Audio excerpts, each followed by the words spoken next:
Awesome. And we are live. Yeah, we're live as of right now with Jeff Kirkman.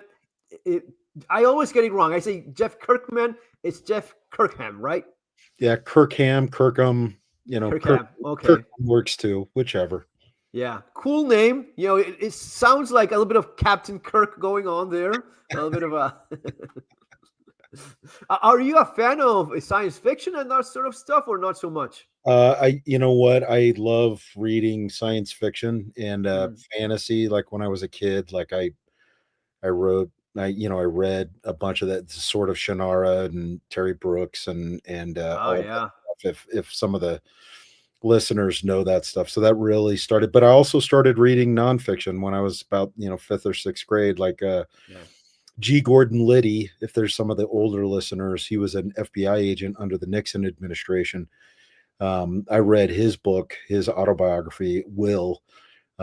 So kind of a mix, but yes, I like sci-fi and fantasy. I do that for mind candy in between the other stuff that I read. I read Terry Brooks. It's pretty good.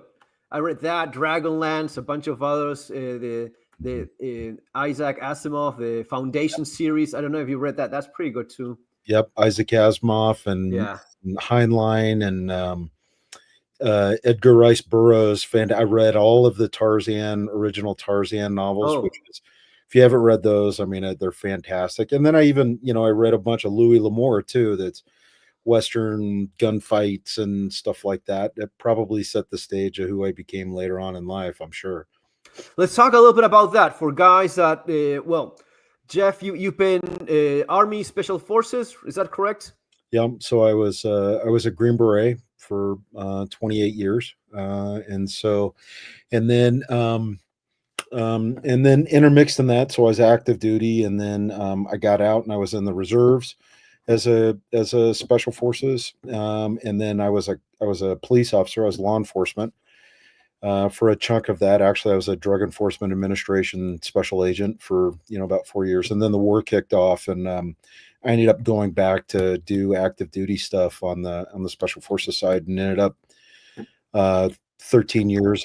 I got into a counter-terrorist unit and spent about 13 years in and out of Iraq, Afghanistan, and then later on, parts of Africa. So all the garden spots, and so spent years and years and years, you know, helping, working in the GWAT.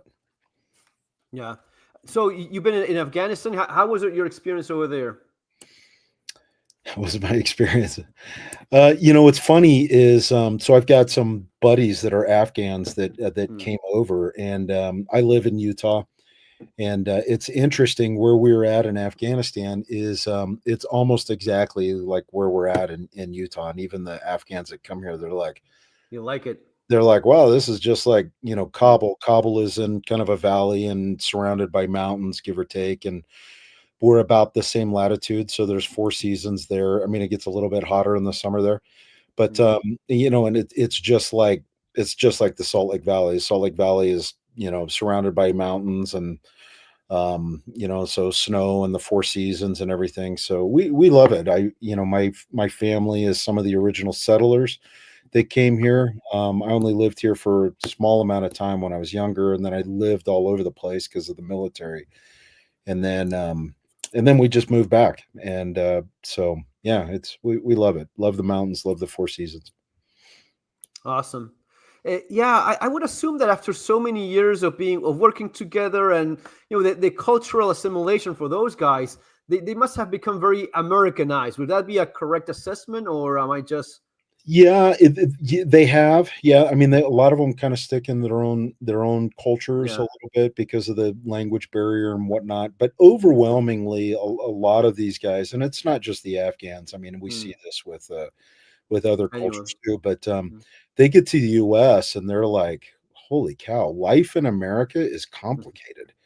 And it is, because you've got all of this stuff that they didn't have to worry about in Afghanistan, Right. in other parts of the world too, not just Afghanistan, even Iraq and some of the other places. But it's like you've got insurance and you've got bills and you've got Yeah. taxes and and it's like all of this stuff that we kind of as Americans we take for granted. Where you go to the store and you're going to buy like a widget or something and Yeah. it's Yeah. costs $3, but then when you pay, it's like $4.25, and it's like these guys are like, what's going on? It's like, well, that's taxes, bro.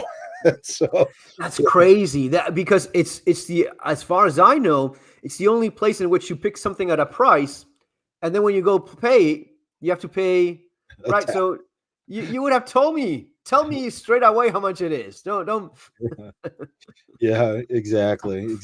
I mean, we've got a couple of states that don't have sales tax, but most Okay, states have sales tax, and or you get your water bill and you start looking at all the taxes, and you're like, it is what complicated, man. what the Yeah, crap, you know? and I assume again, I'm just, but I assume that these guys have more of a simple living, like it's just a handful of things you have to worry about. You don't have all of that, the different insurances, the healthcare stuff, the this and that, and also the consumerism. I mean, even for me, it shocked me. Last time I was there, it was in Texas a while back, and it's so much stuff all the time. And even if you're used to a Western society in which you already have a lot, but the size of things at times. Sometimes we go like, I want a coffee, and you do like this because it's this big. It's just a little bit of coffee. It's not supposed to be a fucking bucket. A big gulp. Right, fucking big. Yeah, this. You know how this is. You know this perfectly well. The size of you go to a McDonald's in US and you go to a McDonald's anywhere else, it's gonna be significantly smaller. Yeah. It's crazy. Yeah, well, yeah, America guilty as charged. No, it's awesome. But I mean, well, so you you had your military law enforcement career, and then you got involved. Well, you've all since when have you considered yourself to be a prepper, Well, survivalist? so after we got out of the after I got out of the mill, right? Then I was looking around. I was like, well, what am I going what am I going to do now? And then I found a guy that we became business partners, and now we're friends. Mm. And it was me and Evan Hafer. And then we found another guy that the three of us became friends, and we had a company. It was called Ready Man, that a lot Mhm. of people probably know me from. And then at the same time, we started another company. There was a coffee company called Black Rifle Coffee.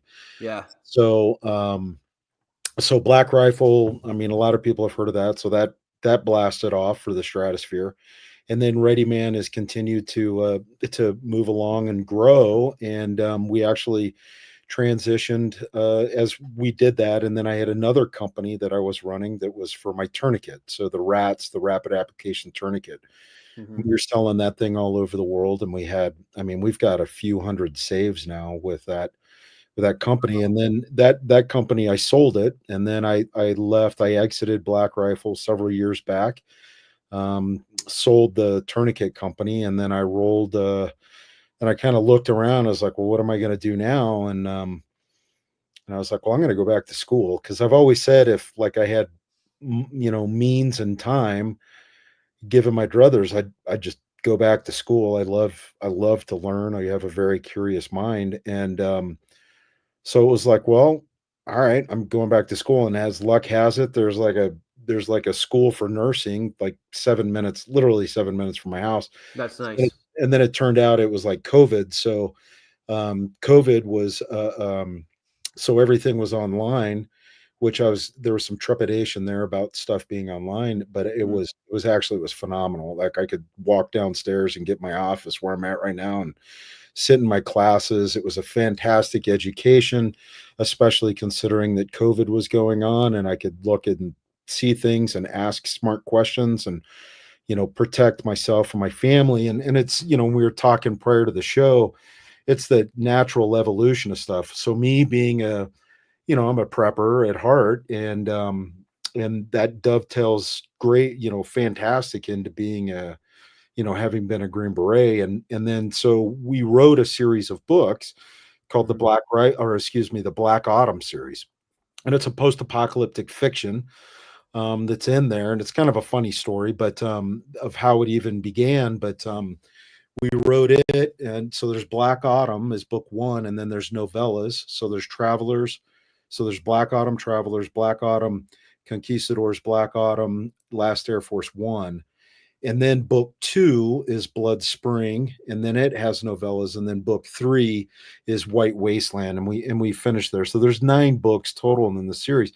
But book 2 is it can get pretty dark because there's this overriding need for medical, and not just medical for bumps and bruises, cuts and burns and sickness, which most certainly is an important thing, but also for the psychological and the emotional side. So now, as a nurse, I continue to get my education, and now I have my master's in nursing, and I'm getting ready to continue that on. And I'm getting my master's. I'm about halfway done with my master's in psychology, because it's the normal at least for me, right? The world according to Jeff, it's my normal progression that, Yeah. forbid something happen that's bad. Well, I've got the tactical side, I guess relatively down after, all my time as Yeah. a Gray.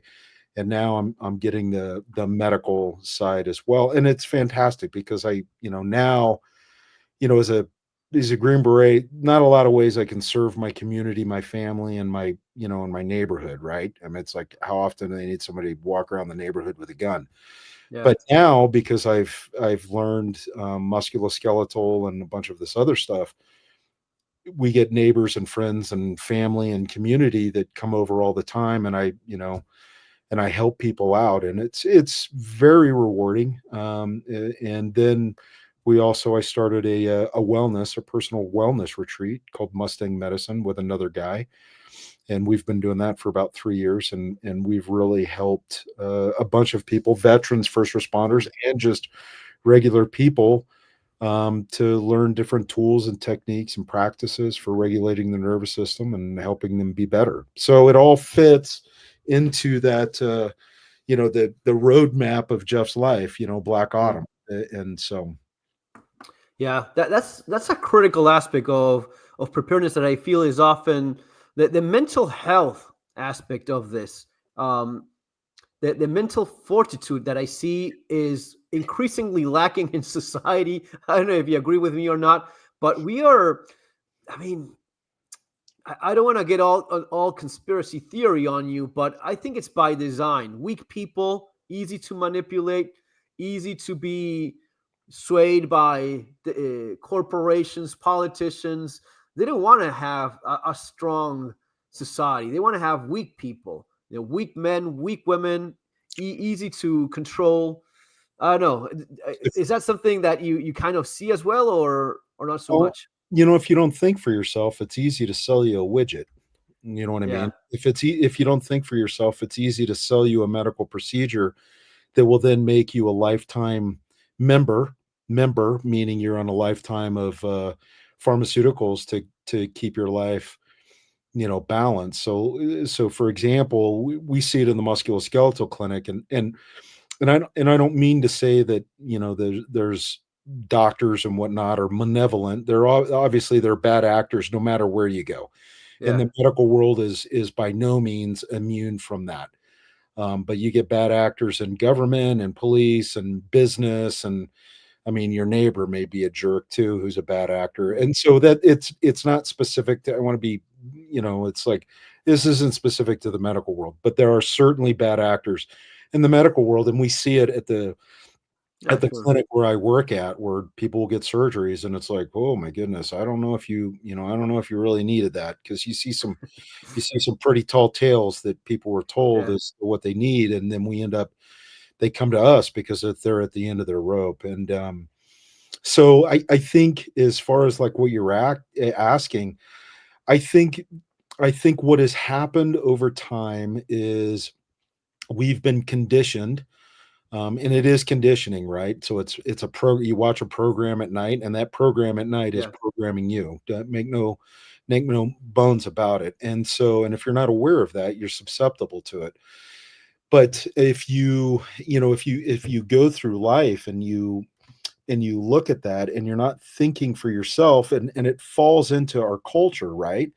Of Hmm. the culture, the Western mindset, and this is kind of propagated throughout the rest of the world, probably not a good thing, of we look for silver bullets. It's like, I'm sick, give me a pill and make Yeah. me better. Yeah. Yeah.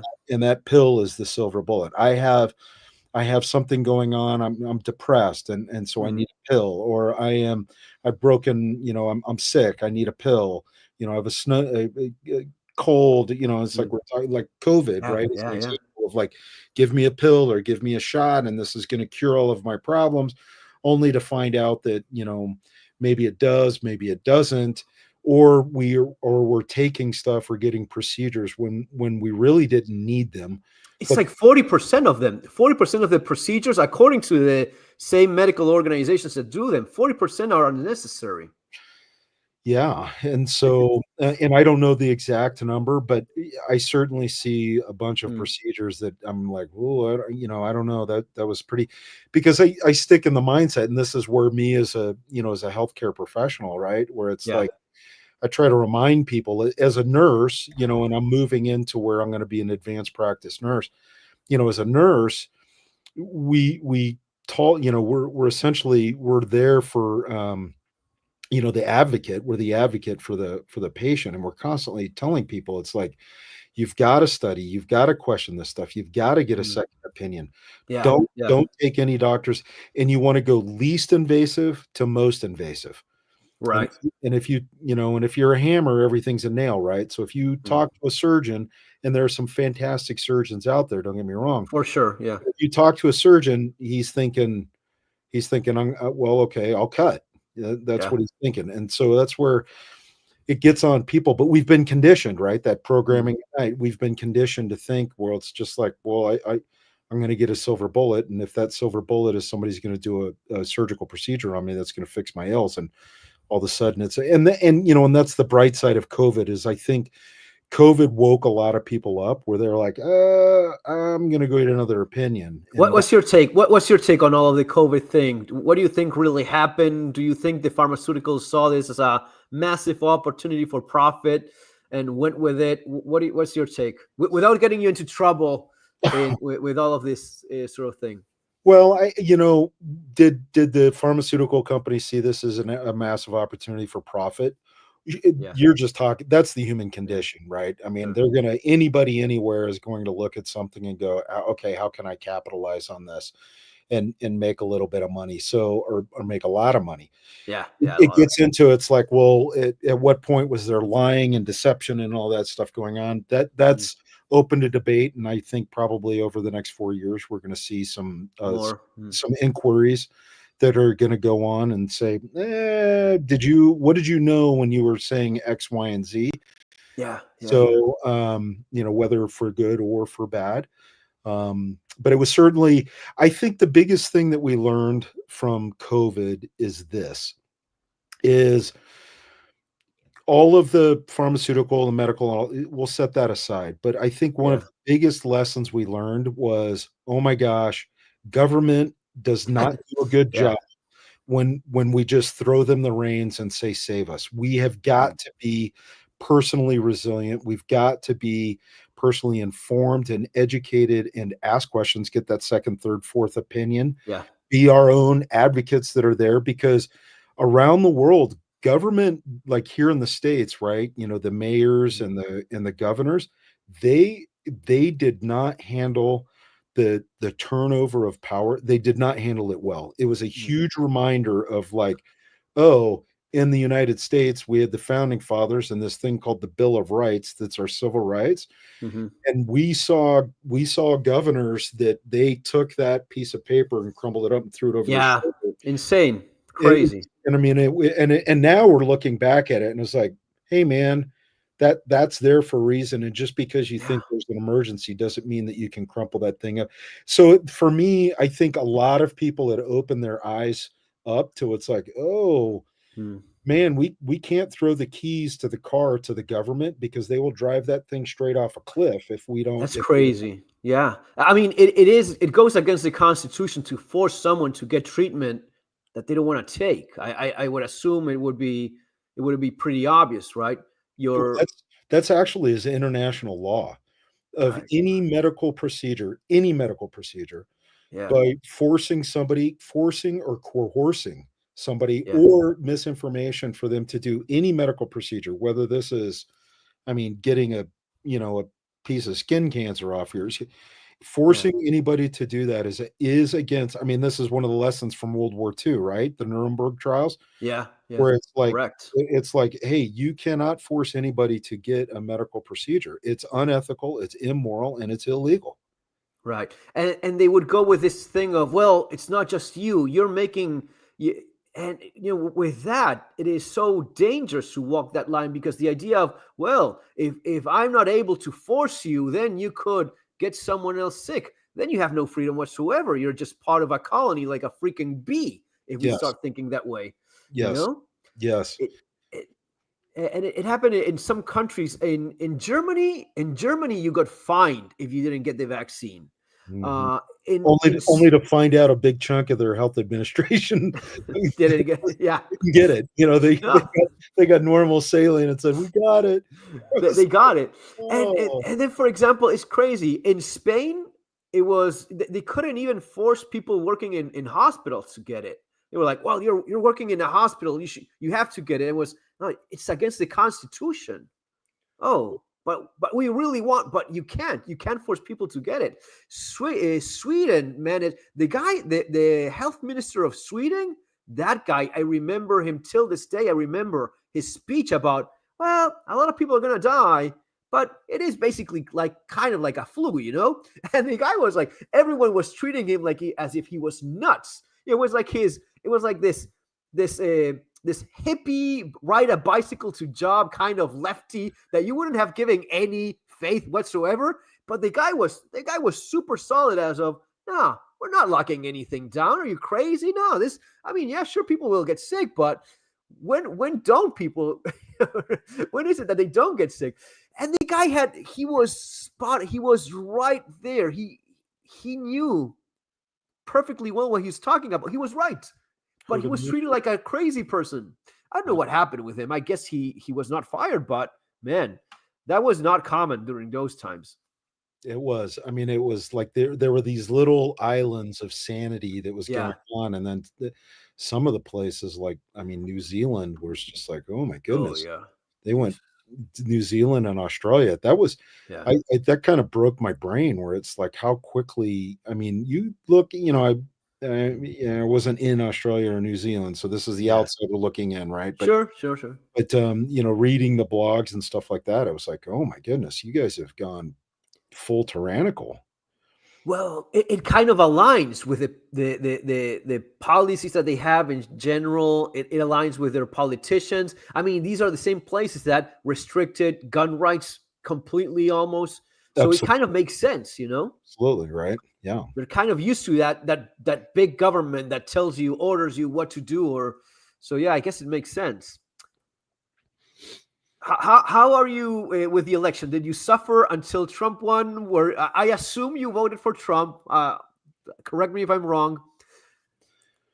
I'll tell you, I'm a big fan. I think there's 2 guys that are called Penn and Teller here in the States, and, Yeah, I know that, man. Yes. the Yeah. one's the big Bullshit. tall guy and the one's the bullshit, right? And then Yeah. the Yeah. Yeah. one's the little guy, and it was the big guy, and I can't remember if he's Penn or if he's Teller, Huh. but he said something one time because they're hardcore, they're libertarians, They and, are. Yeah. which is like basically like leave me alone, which I am 100% in the Yeah. leave me alone category.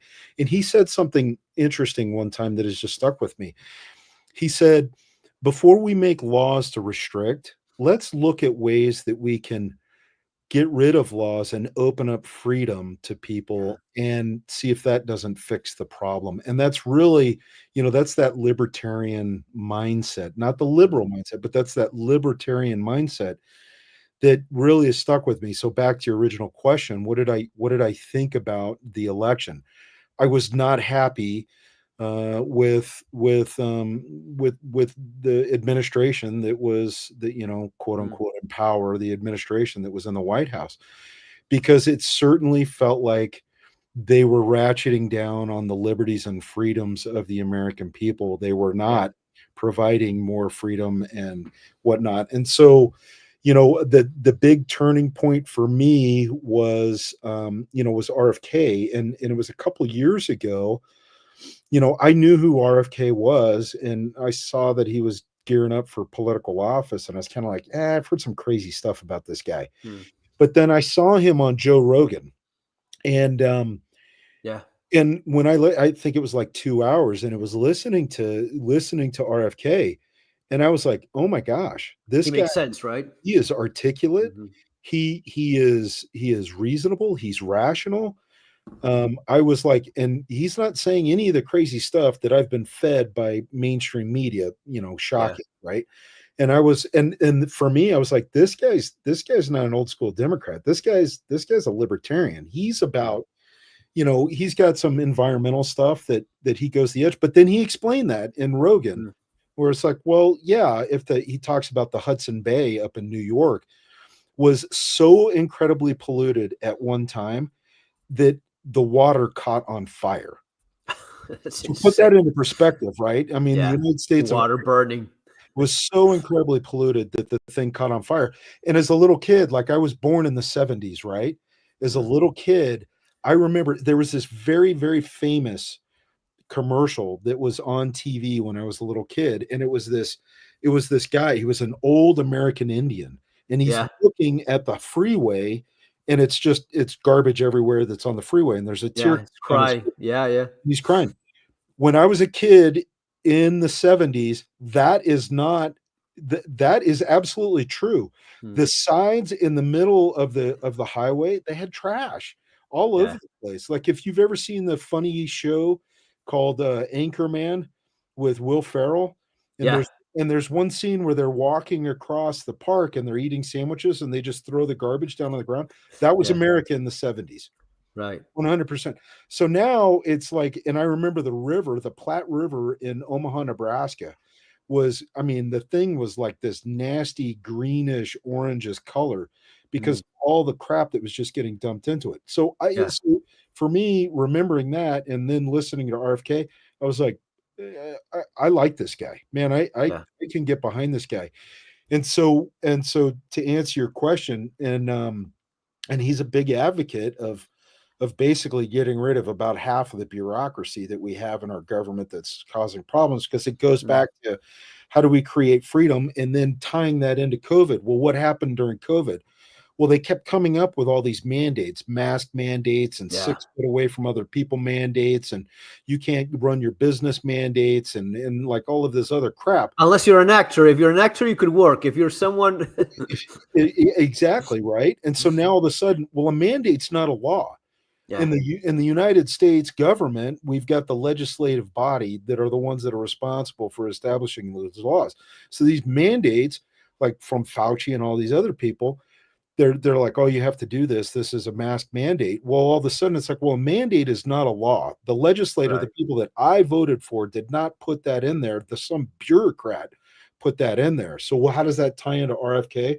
Well, if RFK and Elon and Musk and Tulsi Gabbard and Vivek and those guys fire about half the bureaucracy, I look at that and I'm like, we are giving people more freedom without creating more laws. That's a good thing. Yeah. Yeah. He seems to be Trump this time around seems to be a little bit more on the libertarian side than in the first presidency. Would you agree with that? Do you think he's more he sees a bit more appealing the libertarian agenda? There's a funny joke that I don't know if you've heard it. There's a joke here in the US. And so it goes like this. What do you call a Democrat who's been mugged? No idea. A Republican. Right. What do you call a Republican who's been through the legal system? No idea. Nope. Think it froze there.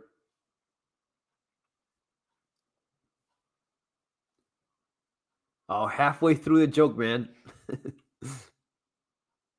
I'll see if I can reestablish the connection.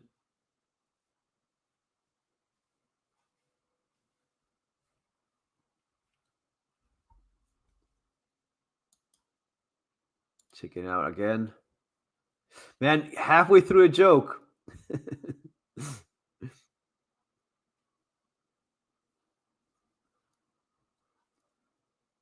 Yeah, the connection seems to have dropped. The thing about going live, Yeah, let's give him a minute and reestablish the connection. Well, I see a couple of the messages here, guys. Thanks for being here as always. Well, heck, if it's great to catch you guys. I have known Fernando for years. Channel, so I love bracking. Fernando should check your work, Jeff. Definitely. As we were talking about with Jeff before, he has Black Autumn. That's well, he mentioned a few of them, but that's the first one, and that's we'll talk about that with him in a second. That's the basis of the movie of Homestead we were just mentioning before. There we go, Jeff. Hey, sorry, we had Don't worry. We had a blink in the power there, so don't worry. No big deal. It's the kind of thing that happens in lives. That's perfectly fine. So you were telling me when the a Democrat that gets mugged. So a Democrat. What do you call a Democrat who gets mugged? A Republican. What do you call a Republican that's been through the legal system? A libertarian. Libertarian. Right. And so I think you look at Trump, who now has been drugged through the legal system here on the American side, and seen the incredible inefficiencies and lawfare and all of that that's gone on. You ended up with somebody who's a libertarian, and libertarians by nature are like, hey, government, they don't like big government. They want, I mean, overwhelmingly libertarians are like, just leave me alone. Yeah. And so, well, Argentina just so happens to have the first elected libertarian ever. The first guy that ran with a libertarian campaign and got elected in spite of saying that things would get worse if he got elected, because he would be just throwing a freaking chainsaw at the entire thing. You probably heard of Javier Milei. Actually, amazing what he's doing. Amazing. Yeah.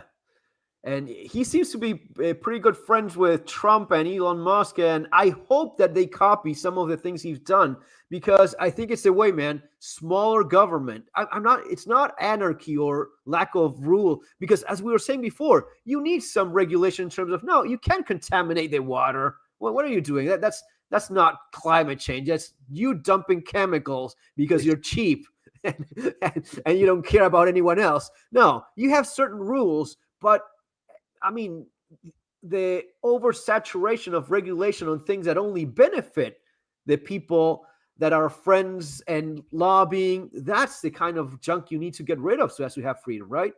That's right, because that's not capitalism, that's mercantilism. I mean, crony capitalism, mercantilism, that's essentially that's what that turns into. And sometimes things that, their best of intentions end up having horrible results. And so, like, to pick on the pharmaceutical companies a little bit, when you look at the FDA and where it gets so much of its funding, on the surface, it seems like a great idea, right? Have part of the pharmaceutical companies pay for the FDA for this stuff so that they can get it through. And then all of a sudden it's like, oh, conflicting interest, right? It's interest, and you get the revolving door of people that are going there for work. And all of a sudden it's like, oh, that was that best of intentions, I hope. And but the reality is, it turned out it's like, man, that's a huge conflict of interest that is, not good.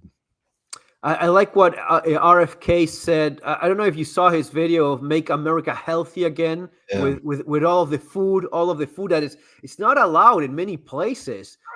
Half of this stuff is banned all over Europe. You cannot you can't get a fucking box of Lucky Charms in Europe because everything is banned. So I know it's crazy. We've had a bunch of politicians standing up holding boards with with the different ingredients, and it's like, here's the ingredients in Europe. Now here's the ingredient. It's like 3 times longer the ingredients of the food we have in America. What is going on? And it's like, and they're like, look, we're not asking you to produce anything that you don't produce already elsewhere. It's like, so why are you dumping all this toxic waste on Americans? It's like, that's the thing that sometimes people don't get, that companies will adjust if you call them out, or you go like, no, you can't do this, you will have to find some other way. They usually do that. For example, the soda Fanta, Fanta, the orange soda, Yeah, By law, you cannot call it orange juice if it doesn't have some actual orange juice. So in Europe, it has 10% actual orange juice. Do you have any idea how much orange juice it has in US? zero. Zero. There's no orange juice. Zero whatsoever. So Unless the high fructose corn syrup that's in it is what they pulled from oranges, maybe, probably not. It's probably corn, right, but I mean but it yeah, makes zero. sense. If you're gonna call it orange juice, put some at least in there. I know. At least make it a good lie, not Yeah. something like some blatant. I know, but again, I mean, now you look at politics in America, and God willing, we'll have a huge shift over, and Yeah.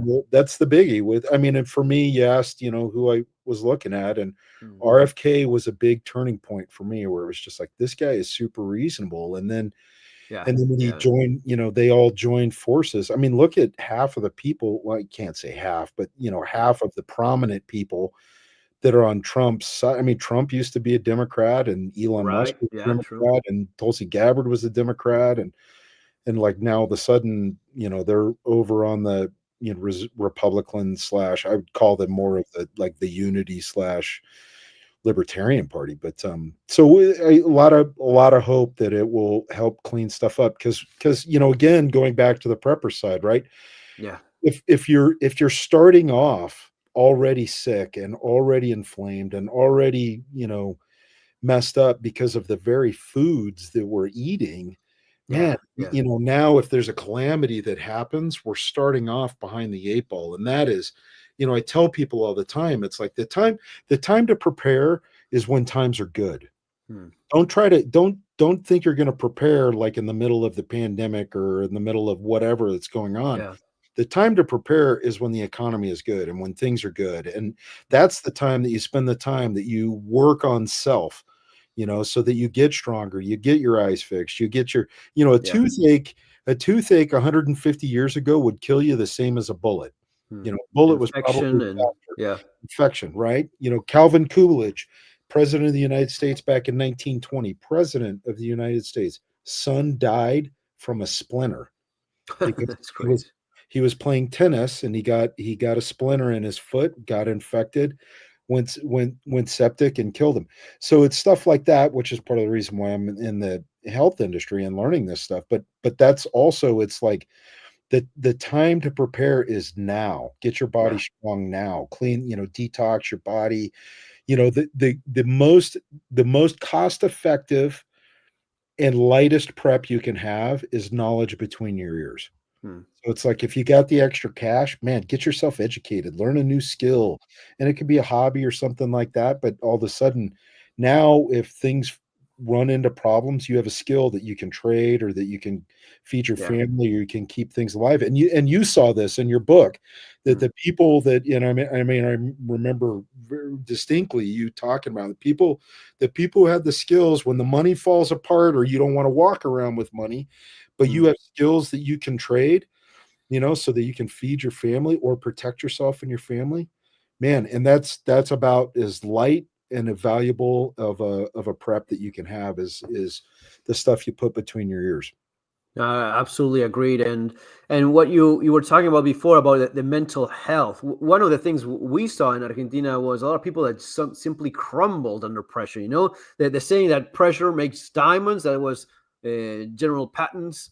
Yeah, Um, it's yeah, true. Yeah, it does. But sometimes it crumbles people. You have a lot of pressure makes diamonds, but not everyone becomes a diamond. yeah. Sometimes you Diamonds are become rare. a pile of yeah. Sometimes you become a pile of carbon dust. Yeah, and that's the reality, right? Yeah. Is Yeah. that's why again, like my life is essentially following the Black Autumn novels. There's not the war and all that stuff that's in there, but it's like Blood Spring, right? And that's why when we looked at history, so when we wrote the Black Autumn series, a lot of the answers that we were looking for were in history. What happened in the Bronze Age? What happened in the Wild Yeah. West? What happened in Italy during the city states, in the Machiavelli times? What happened in Louis the 14th when he rounded up all of the Templars? And so it's going through and pulling out these chunks. And that's where we figured out on mental health. That's why there's a dark shift in white wasteland, because think about this, right? Suicide was so predominant in the dark ages that the Catholic Church had to come out and say, You if you go to hell. you commit suicide, you're going straight to hell.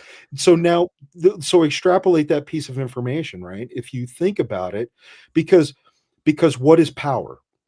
Where do you derive power? Power is people. Power is people. So if I have an army of 10 against an army of 100, it doesn't matter if I have 10 ninjas. That 100, my army of 100, will beat the army of 10. Yeah. 9.9 times out of 10. It's going to happen. It's just, people are power. Governments derive their power from people. Well, if all of a sudden you have a rash of people,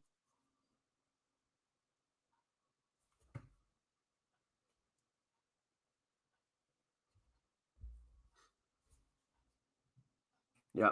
Okay. so and you have a rash of suicides that are taking place, it doesn't matter whether the controlling power cares about the people or not. What matters is you're losing your power base, because remember, we had the plagues that were taking place at that time, right? So we had plagues, we had wars, then you just had simple infant mortality and maternal mortality that was taking place at the time. And then if all of a sudden your workforce is like killing themselves because they're like, there's nothing left to live for, that's a huge, but that's an indicator of the fragility of the psychological emotional side of human beings. And that's where I tell people now at our mental health retreat, we have CEOs, we have sales teams, all the way down to people who are like literally, suicidal, and we kind of get everything that's in between. But that one commonality between the people that come to our wellness retreat at Mustang Medicine is, how do I get better? How do I get tools and practices that can help me learn to regulate my nervous system, learn that now, work on self now, so that in the case, God forbid, some calamity happens, whether that's a volcano, a pandemic, or geez, it just may be mom or dad loses their job. How do I regulate my nervous system so that then I can continue to be healthy physically, psychologically, and emotionally throughout whatever that catastrophe is? And a catastrophe does not have to be like the super volcano going off. Yeah. Catastrophe, ask anybody that's in a car accident that ended up going bankrupt because of bills, medical bills. That's a catastrophe. And in the probability of threat in life, it's a far more likely. very real probability, right? Or mom or dad dies because of COVID, for example, right? Or grandma or whatever that is that dies. That is a travesty. That is a calamity. And it's the better able we are to moderate and regulate our nervous system, then the better we can stay in our prefrontal cortex and not live back in the limbic system that is all pure emotion. We've got to have balances there. And that's one of the things that we teach at the retreat. And so we get everything from soccer moms to Navy SEALs to Green Berets to CEOs to sales teams to just regular Joe Schmuckatellis that show up and like, I just want to be better. And it's been very successful. That's awesome. Yeah, I would even throw in there that it's not about only preparing for if this happens, or preparing for this or preparing for that, or as you well explained, it's personal disasters, right? Tragedies that happen to one. It's you losing your job, your house burning down, you going through a bad divorce, right? Or having a kid of yours that's struggling with drugs, or lots of things are not fancy. No one's going to make a movie about it, right? It's not going to be fancy, but damn it, for that person, it is. It feels like the end of the world, right? Yeah, it's cataclysmic. And at the same time, it's not only that, it's also just living better. That's something I try to insist a lot here in the channel with. You're not only just preparing for, but if this happens or if that, and I've gone through some of these things myself, and I know what it's like, and also moving around and so on, but just preparing for life as it is. Life is not going to be all roses and butterflies, right? It's sometimes things get rough. And even if it doesn't, even if you're, I consider myself extremely lucky. I have a great family. I love what I do. So I'm super lucky. But I know I'm better if I lose off a few more pounds. I know I'm better if I work out more. I know I'm better if I pay attention to my super thin fit wife when she tells me, "You fat fuck, you better start losing some weight." She's right. I know that she's right on those things because life is going to be better. Not sure if I'm stronger, it's going to be fantastic, right? But you just enjoy life more in spite of not having any problems, which you will happen because we will all grow older, get sick, shit will happen. That's inevitable. That will happen to all of us. So the better, the more in control of your mind and your body you are, the better it's going to be life, no matter what, good and bad, right? That's right. And it starts really, and this is one of the classes I teach is, I call it the 3 pillars of resiliency. And it goes over the physical, psychological, and emotional aspects because you have to have those 3 together so that you can create or so that you can preserve or so that you can build resiliency within yourself. Because if you're the weak link in the chain, then you're not helping anybody. Yeah. And like all of a sudden it's like if they've got to drag you up a mountain because you're too out of shape or whatnot, then you're not helping anybody. Yeah. And so that's the difference between being selfish and self-full, right? So, Mm. is Americans and Westerners or Christians really, we get into this service, service, service, service, service, service, service. Service is absolutely is important, but service to the detriment of self is actually is harmful, not just to myself, but for the other people that are around me. If I give when my cup is empty, then I am damaging self. And when the chips are down, I'm not helping anybody. And we found through the literature, it actually starts breeding resentment. But if my cup is overflowing, kind of like what Jesus said, right? Mm. If my cup is overflowing, then I can freely give to the other people that are around me. And then that begets gratitude. And there's a scientific formula for this, right? Because if we do service, it's called the trifecta of happiness in psychology. And in the trifecta, what that releases in dopamine, serotonin, and Yeah. oxytocin. Whenever we serve somebody selflessly, when we give that, so we've got dopamine, which is pleasure, it feels good, right? Serotonin, which is pride or contentment on the good side, and then oxytocin, which is love. So these are neurochemicals that are released by the body. And what's really interesting is there was a 24-year study that was done on gratitude because you serve somebody, and if they have gratitude, then you get a four-way. You get endorphins, dopamine, serotonin, and oxytocin. Well, so now all of a sudden you're seen, heard, known, you have this gratitude, and really that's what builds communities. That's what builds bonding between different people. So yes, it's vitally important to serve. It's vitally important to have your community, and what that community is, because that strength back in the day when preppers, with Ready Man 10 years ago, 10, 12 years ago, with Ready Man, we used to hear all the time guys are like, "Oh, I'm going to get my rifle and go into the mountains and I'm going to live Yeah. and Yeah. hunt." And it's like, you're going to die, dude. I mean, Yeah. you have to have community. That's why human beings are at the top of the food chain, but we gain community through service, gratitude, and then that's what builds that community. So it's absolutely is essential. And that's what we're trying to do, or that's not trying, we're doing it with that wellness retreat, because and the big epiphanal moment for me was when Jason and I wrote White Wasteland. It was like, holy cow, this could spiral down really quickly. Well, even if we take 15 steps back and we look at what defined cataclysm, and then a couple years later we had COVID that happened, and we saw the mental health crisis that took place during COVID. It was all over the place, and mom or dad dies. That is a catastrophe to those kids. What tools do they have to maintain? Because then all of a sudden, if you don't have tools to regulate that nervous system, how are you going to be able to continue to for the prep that you need if the catastrophe hits again? And so it all ties together. Yeah. Yeah. Yeah. And there's an epidemic of loneliness. There's I don't know if you've seen the numbers, but it's more than ever that people are lonely. People are not forming families. People are not getting together. There's statistics about, I don't know if it was in Harvard, like half of the students had not have any serious relationship. Like 30% of them were virgin. I mean, it's people are more alone today than ever before. It is insane. And we brought back everything in terms of family, of values, religion. Uh, It ends up being that this liberation that we thought was so cool and so modern and so, yeah, so progressive, you're liberating women to never get married, never have kids. That is a weird way of liberating someone not to have anything worth a damn in your life, and you're liberating them to work in an office in a cubicle instead of having a family. That doesn't sound right.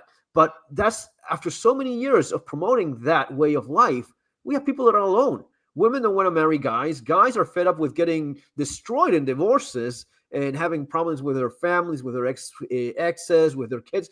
And it's encouraging people to, you know what, I'm going to go at it alone. And that sucks. I think that's terrible. I think it's a multi-pronged problem. And what I mean by that is again, so physical, psychological, emotional. And under the physical you have physicality, and then you have nutrition, and then you have hygiene / order. And the reason why I bring that up is physicality. I mean, obesity is at epidemic rates, just simply because we're not moving as much because we don't have to. We're very blessed as human beings. We have cars, and a lot of people are working from home now. I mean, look at me. Like, I just went to school, and like, I literally had to walk 15 steps, and I was in my office so that I could take my classes. So we have a lack of physicality that we need to circle around and look at. Nutrition, we just got done talking about nutrition and all the chemicals and the incredible inflammatory process that's taking place in the body. And when you're in pain, it is hard to think about anything else. I broke my back, unfortunately, twice. And so I'm very aware of what pain is. And when you're in pain, it's hard to think about anything else.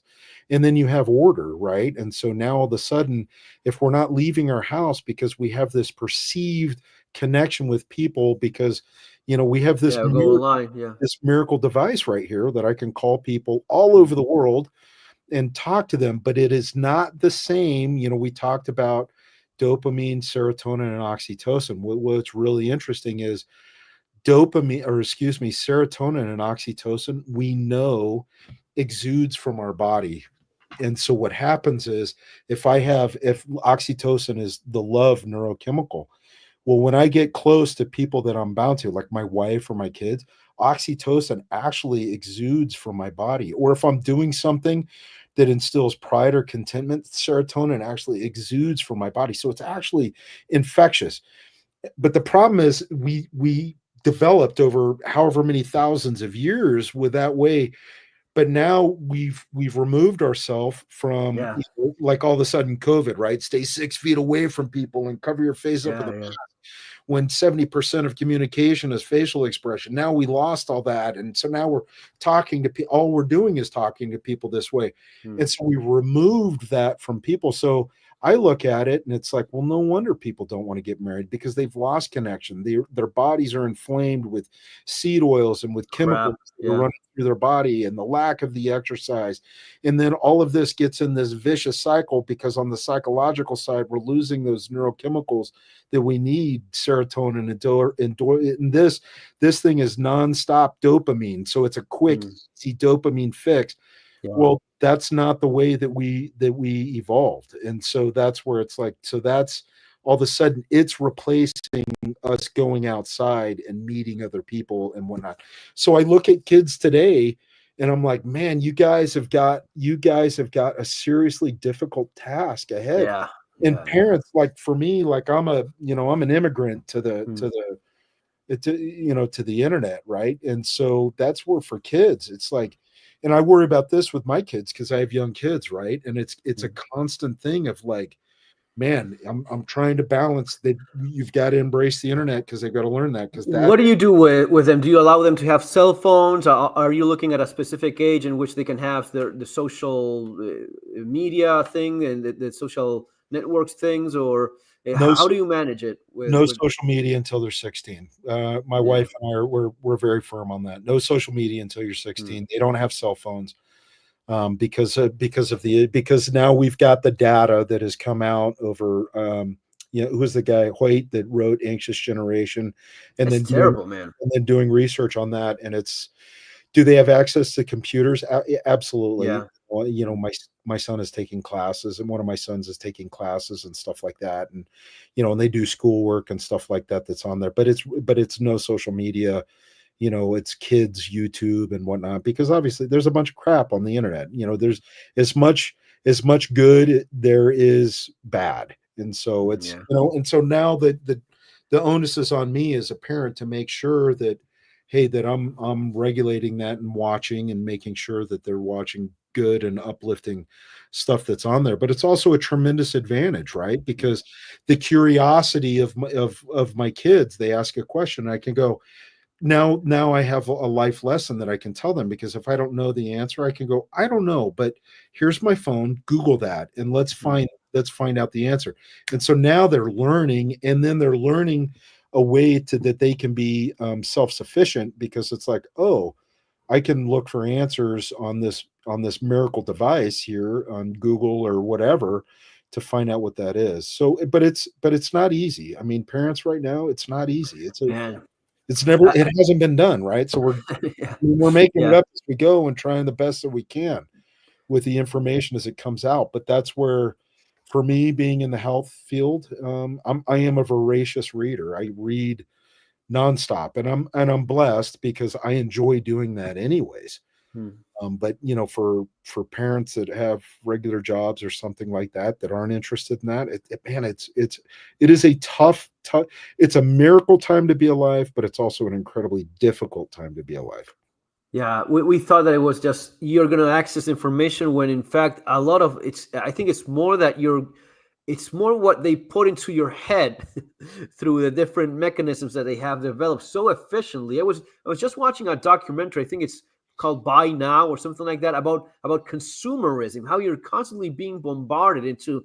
You were just talking about people being fat, overeating, and not moving enough.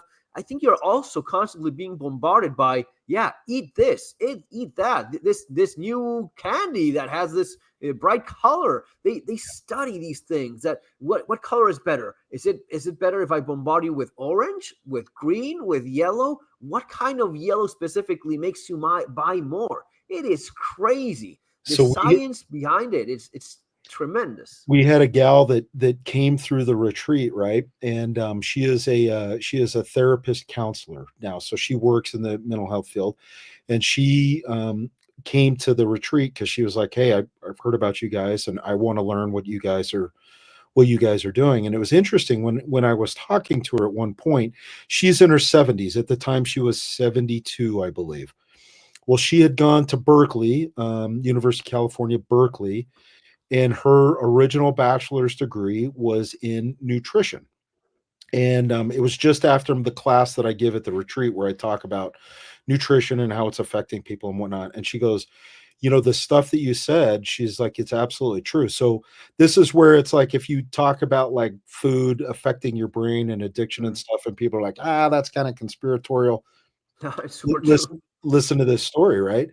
So here's this gal, and she was like, a few of my classes back in the day. So she was in college in the 70s, right?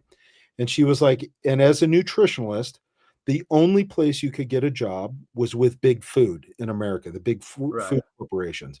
And a couple of her classes that they took, you had to be in this class. And what they would do is they would map the brain. And when different foods were fed to the subject, they would map and see what parts of the brain were activated so Mm. that they knew what ingredients and what foods to put out so that it made it more, in layman's terms, more addictive.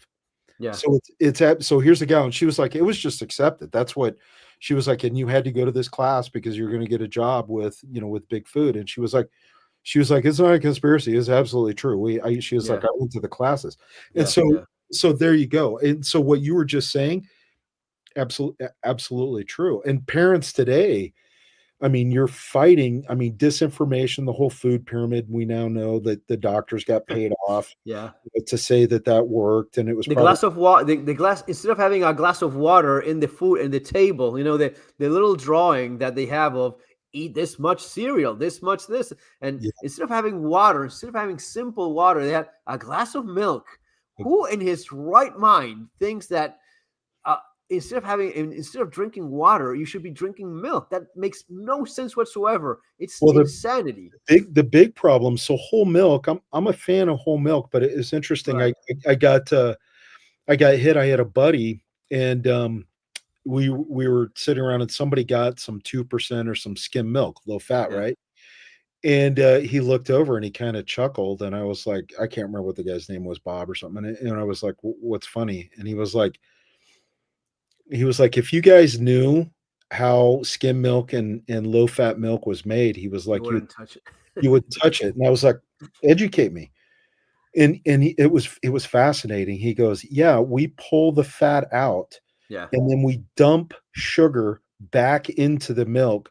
He's like, because if you tasted skim milk or low fat milk, he was like, You it'd make wouldn't you drink. throw up. He's Right. like, it's absolutely disgusting. So we have to dump sugar back in there so that it's even palatable. And it was That's like one of crazy. those, like, he was like, look on the farm. And he was this tall guy, and the guy was nothing but sinew and muscle. And he was like, I grew up and all we drank was milk straight from the cow, full fat milk from the cow. And he was like, for us, because milk would go bad very quickly because it wasn't homogenized or pasteurized. And for him, and this guy, you want to talk about a physical stud. He was a Green Beret, and I mean, it was unbelievable. And he was like, I grew up drinking whole milk, but because it's full fat, he was like, you can't drink that much.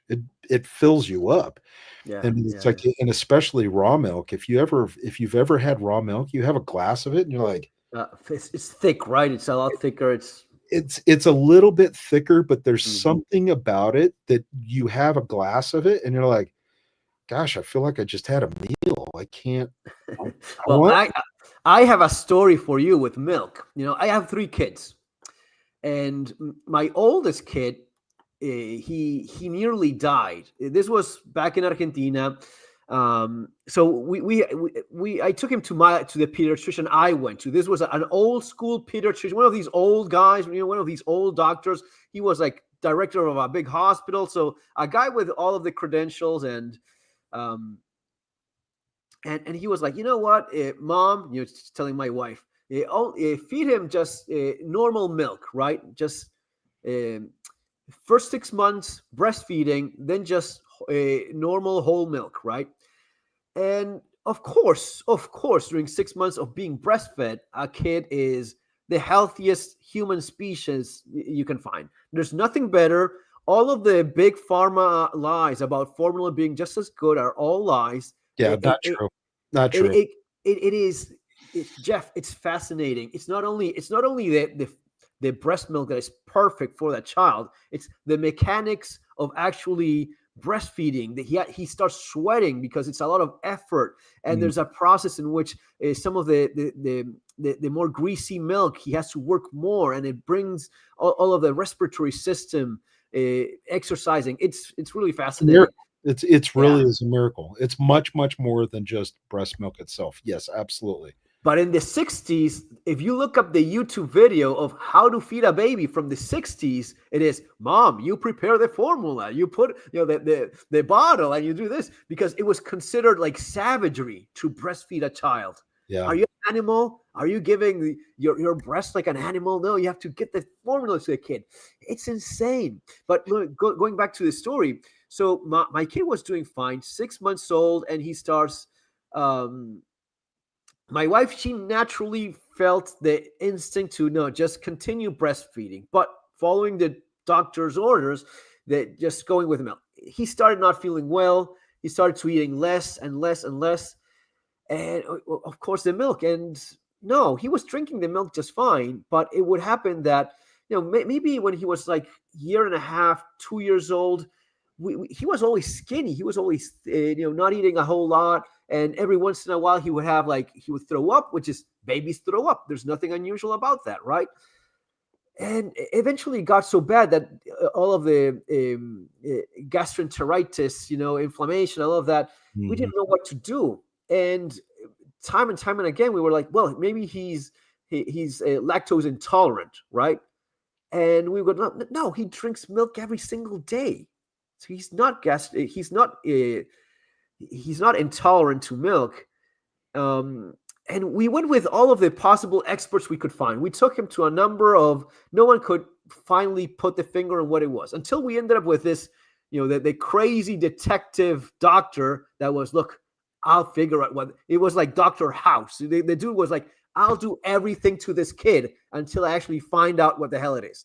We'll start with the more simple things, and then we will go down until the rarest thing of them all, right? And we started doing all of the things. It was, several months, I think. And at some point we go into the look, you're going to go to this woman that she's the expert in gastric stuff, whatnot. She will take care of this particular part of the investigation. And this woman, when we told, no, he drinks milk every day, he was like, yeah, but we will do a test by which we measure the amount of hydrogen exhaled, and that will tell you if he has even a slight allergy to milk. He's not intolerant to milk. He can drink it, but this will tell you if he has a very slight intolerancy to it. And we go, and he starts doing the test, which is like every 5 minutes he has to breathe in a tube and so on. And it was like, well, he's not reading anything. Nothing is coming out. It's the last one we will do. And if this comes clean, the kid hasn't got. On the last one, it was just the smallest reading possible, and that it was. He has an extremely small a reaction to milk, but accumulated over every day of drinking it, it actually is bad for the kid. And that's why he's vomiting. That's why he's sick. We just got rid of it, and he was fine. Never sick again. And reading about all this, it turns out that, yes, every single human in this planet was not designed to drink cow milk. You were designed to drink milk, human from milk, milk from humans, right? You don't have 8 stomachs or 4 stomachs or whatnot. You're not eating grass. You're not freaking, baby cow. So every single human being has some kind of allergic reaction to milk, turns out. We thought that was crazy, but with my second kid, we went, this kid is not drinking a drop of milk in his entire life. Never, nothing. Breastfed until he was 2 years old exclusively. Never drank a glass of milk in his life. He was not interested in. He just ate regular food. 15 years later, we go to the doctor and we tell them our story. And he looks like, okay, you're crazy people. You never gave milk to your son? Never? No, I mean, he's cheese with pizza, but never giving him any formula. Never. But not even regular milk. And he was, well, milk is important for calcium. This child has a calcium deficiency. And we went, okay, let's actually test it. We get the blood work done. Yeah, no deficiency. Yeah. Never broke a bone, no deficiency, healthiest kid in school. He's 16 years old now. He's healthiest kid there is. We're just constantly being lied to, we're told that, oh, if you didn't, the doctor, Jeff, this is a doctor that looked at us as if we were crazy. And this kid has probably brittle bones or something. What, never a glass of milk? No, never. Just breastfed for 2 years. And he was super healthy, never sick in those 2 years at all. And that's where it's like, I'm a fan of milk. Yeah. But it's also one of those where it's like, I do not think it's essential. I don't think it's the programming we get. It's like, you need it for your calcium and blah, blah, blah, blah. Dude, I like cheese. I like brie cheese, the French cheese. That's awesome. I mean, we eat everything here. We're not like crazy. But with that specific thing, we're having gone through the milk thing, and my other 2 kids never had any milk ever. We make our own yogurt. here Oh, that's with awesome. the different types of bacteria, Yeah. because the more we learn, more and more we're learning. It's like the gut biome is so incredibly important.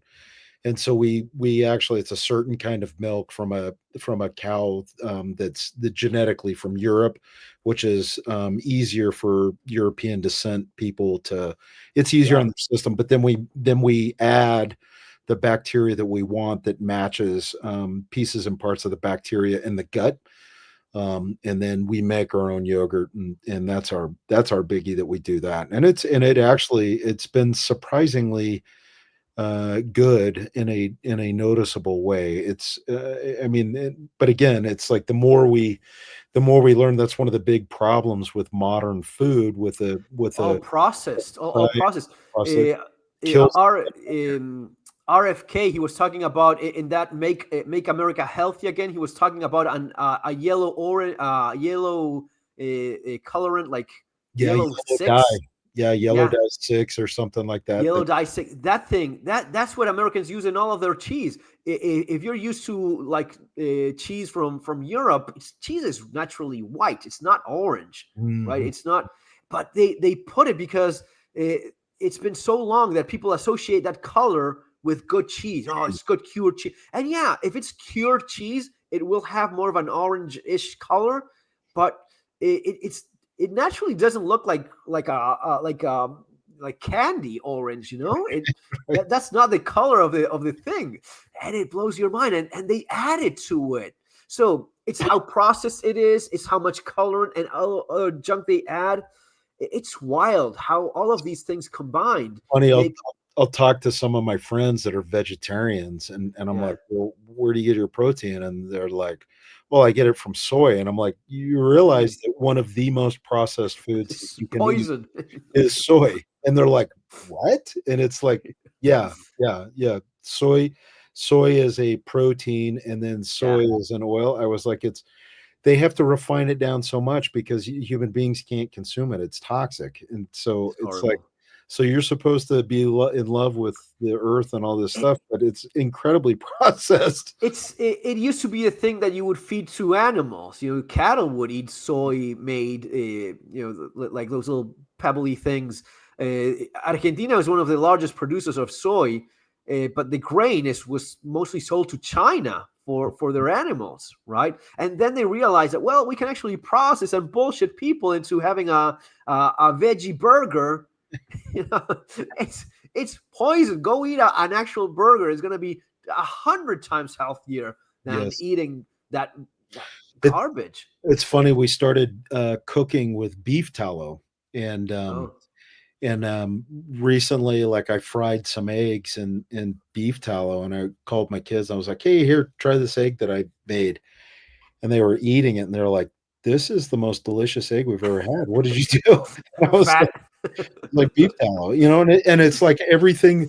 It's like, so me, a child of the 70s and Yeah, 80s, right? that It's was forbidden. It everything that was. I learned, I've had to do a 180 off of, and Yeah, it's like, no, beef tallow is actually is good for you, yeah, and it's like in the vegetable oil is poisonous, and so yeah, it's but thank goodness we have this miracle device right here, that even with all of the censorship and everything that goes on, the truth but still how much research do you actually have to make? How many people know these things? Most people have no idea, most people have no unfortunately. idea, and but it's gaining speed, because we Yeah. have people, because the influencers of the 2000s Hmm. are just spontaneously popping up, because people see the authenticity in the people, and they gravitate to them, which can be a bad thing, don't get me wrong, Hmm. but it is not the manufactured influencer of the Hollywood days and Yeah, the yeah. NBC, CBS, ABC days. How sad was it to watch all of them campaign for Kamala Harris? Like Harrison Ford coming out of the woods, like, yeah, you should vote for Kamala. It was Taylor Swift, all of the actors, all of the actresses, everyone aligning. You could smell the desperation from across the world, Jeff. They knew their time was up, and they were just throwing money at it. Like, Well, who else? I was just going to say, and it broke the bank, because they Yeah, spent a whole a bunch. billion.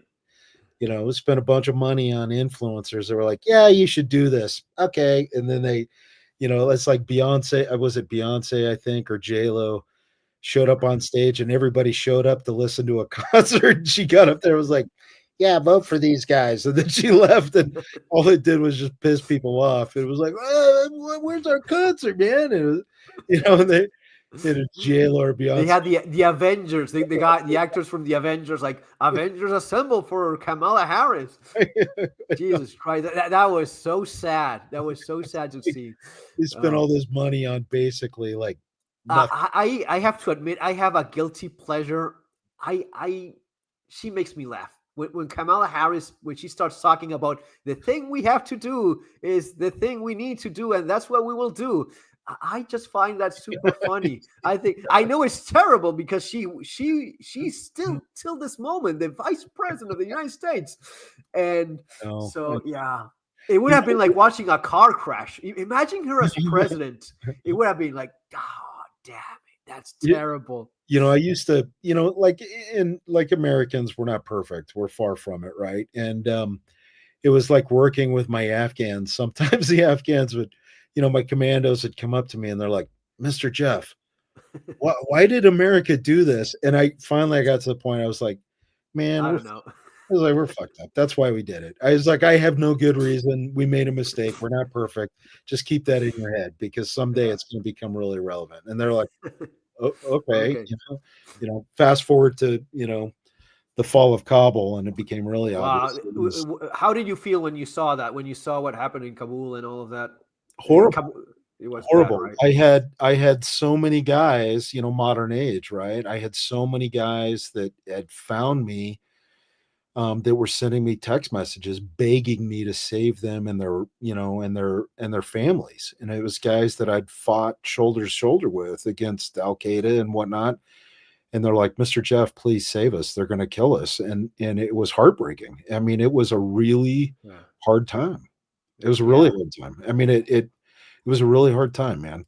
Still to this day, I mean, I get a little bit frosty over it because it's just like, it's like all of that time, all of that effort, all of that, it's like lost friends and maimed friends and broken backs and it was like, and then all of a sudden it was like, it was really hard to reconcile that. And then it was a good solid month every day, piles and piles of messages from guys that I knew that I was friends with that were like, please help save me. And then they were like, if you can't save me, save my family, my kids. Yeah.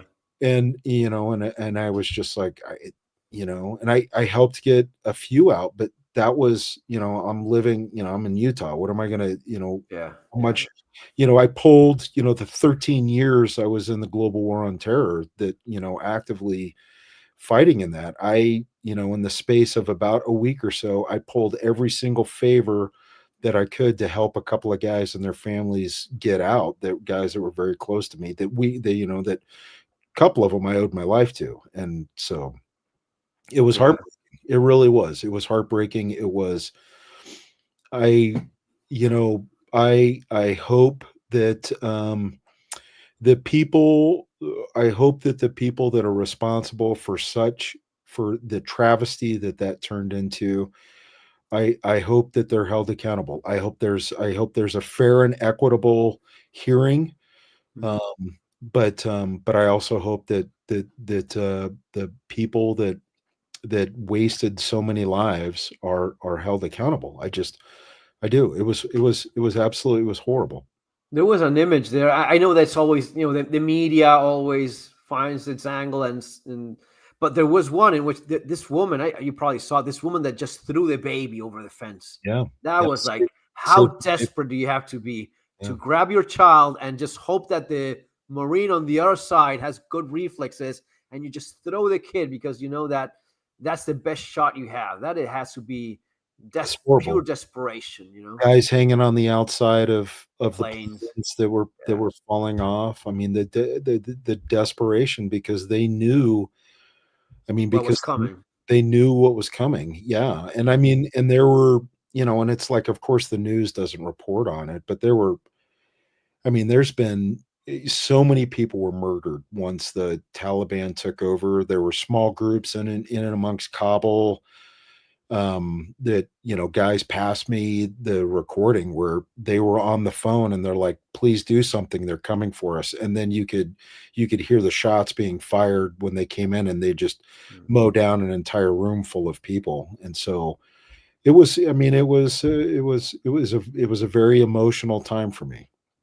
What happened? Why after so many years? Why did it end up like that? Because the media never reports. In your opinion, what is it that went wrong there? Well, I think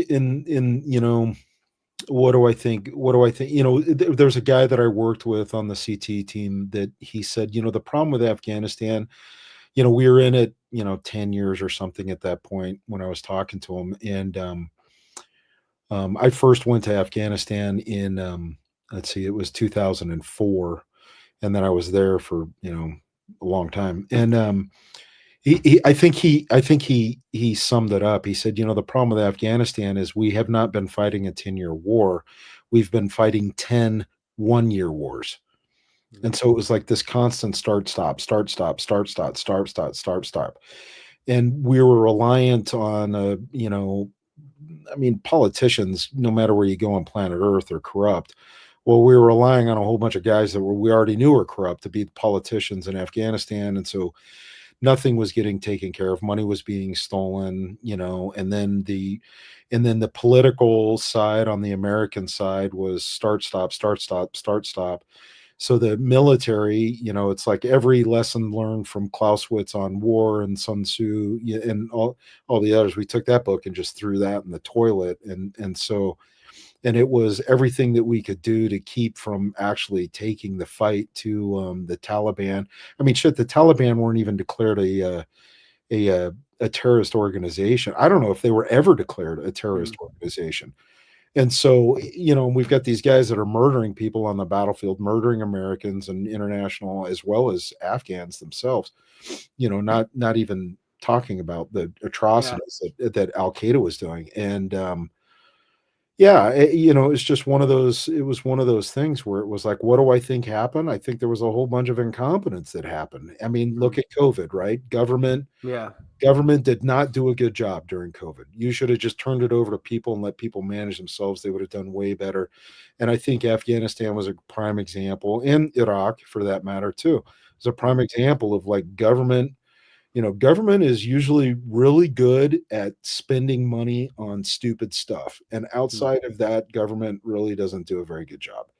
And Yeah. so, and in the war, because it had drug on for so long and whatnot, it was 10, 12, 13, how many years we were there, 1-year wars, because, you'd switch out and then all of a sudden it was somebody else that was in there. And they're like, well, I've got the latest and greatest idea. And those of us that had been there for years were like, okay, we tried that 5 years ago. It didn't work. And here we go again. And it was Mm. a lot of the stuff that we said we were going to do it just didn't happen. I don't know if they ever got the ring road in place that would have opened up commerce. And you can argue it's because of the Taliban and all that other crap. But I think, what happened, corruption, incompetence, you know, mission creep. I think all of the above is what happened there. And then we reached a point, and you can argue, why did we leave? Okay, you could argue that point. Why did we leave in the way that we did? Mm. Incompetence. You could probably throw some corruption in there too. Yeah.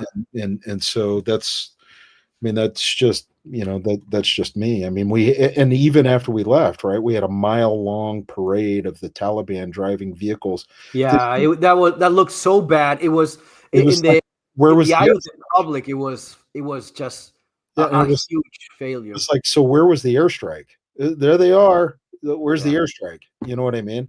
I mean, at one point I read, I don't know if this is true or not, but I read that at one point the Taliban had more Black Hawk helicopters than the British. And so it's, Insane. you know what I mean? It's like, you got to be kidding me. But then there were commanders that were disciplining soldiers that were trying to sabotage the equipment so that it wouldn't be usable to the Taliban. And so stuff like that That's really, suspicious, right? That's very weird.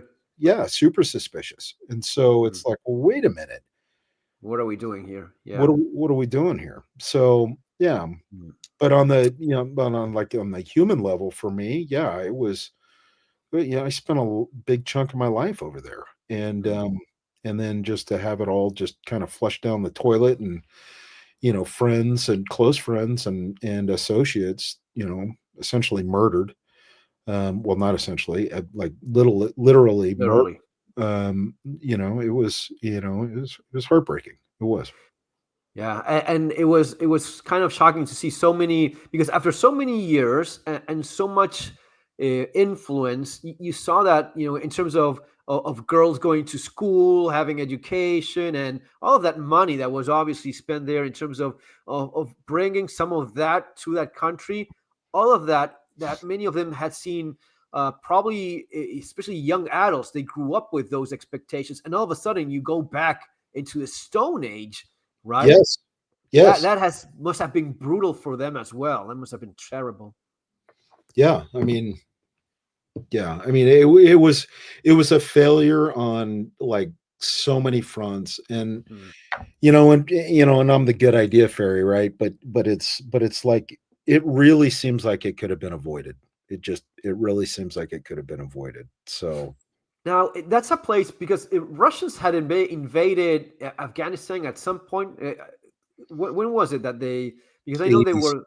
yeah, the Russians were there in the 80s, and then the Mujahideen is who we were helping. The U.S. was helping, so it was essentially as a proxy war, kind of like Yeah, what's happening in Ukraine right now. But it was a proxy war. The U.S. we were helping the Mujahideen, who the Russians were fighting, mm, because the Russians were trying to get to a warm water port down in down through Pakistan, and then they got yeah, held up in Afghanistan, and the Russians, the same thing that hurt us in Afghanistan, bureaucracy, is the same thing. I mean, the Russians, the Soviet Union back in that day, any communist state is horrible for its bureaucracy, and it was yeah, the same thing. It was the bureaucracy that really hurt the Russians during that. And you could argue it was the Stinger missile that we gave the Mujahideen, helped to bring that, helped yeah. defeat the Russians as well. But it's like turn the turn the clock back, right? And The it's hard. terrain is also a lot of mountains, right? The terrain is hard. It's all rocky. Yeah, it's all Rocky Mountains. If you go up to the north, it's the Hindu Kush. Mm, So it's like big, big, big mountains. Like K2 is in Pakistan, but that whole area. But mm, Afghanistan was part of the Duran line too, because Pakistan, people forget this. Pakistan was an invented country that came about after World War One. It used to be India, and a big chunk of Afghanistan went mm. over into that area, and then the British and the French, when they made their treaty, which was the Duran line, which, I mean, that's a whole nother rabbit hole that you could Yeah, run on a conversation, pretty much ensured that there would be chaos in the Middle East. Well, I mean, still to this day, right? And so, um, but yeah, up to the in the north and on the east side, that's huge mountains. Well, there's mountains all over the country. yeah. Kabul is all surrounded by mountains. If you get down to the south, you can get some sandy plains and stuff. But yeah, I mean, a lot of mountains. Yeah, yeah, it's difficult terrain to deal with. Changing a little bit of subject, but how do you see all of the thing with Russia, the threat of nuclear, the nuclear threats, and so? How do you think it ends up going with Russia? I hope it ends up going to peace, is where I hope it ends up going, because nobody, I don't know if it's people playing too many video games or Yeah, something, that they think that the war is cool, but I mean, yeah, it's what's happening it's in the not. Ukraine and in Russia. I mean, it's horrible. It's like Yeah, there's a whole bunch of. Somebody asked me, and this is probably not a popular view, but somebody asked me, well, what should they do? And I was like, sue for peace is yeah, what they should do. And they were like, well, what about the aggression of Russia and all of that stuff? And I was like, I don't know, but you've got, depending on who you ask, you've got over 500,000 people that have died. at Yeah. this point. And you've got the Ukraine as the breadbasket of Europe. Yeah. And it's like, so you've lost the breadbasket of Europe. You've lost, 500,000 or more Russians and Ukrainians in the fight. Somebody told me the average age of the Ukrainian front was like 40 years old Yeah, because they're freaking old. Some of these guys are pretty. I mean, there was a guy that I saw him fight. He was in one leg, a guy with one leg in the front fighting. yeah, and that just tells you it's like, okay, well, where's your typical fighting age male? And it's like they've either left or they've gone Yeah, through them. Which, if you think, this is Jeff in his 50s having been in war, and I think about that, and I'm like, this is an absolute travesty. It is an absolute travesty on both sides. And the answer, in my opinion, is sue for peace. What does that look like? I don't know, but yeah. Do you think Trump can do it? Do you think Trump can reach a deal? well, can Trump help facilitate a deal? I mean, it's got to be Zelensky and it's got to be that Putin Putin, right? Yeah. that come up with a deal. But I think as soon as you get the Western powers to continue poking the bear, that it's a lot easier to come up with an equitable treaty between the two. But I mean, for me at this point, it's like who's right and who's wrong. You Yeah. could we could debate that until we're blue in the face, but what I do know is you've got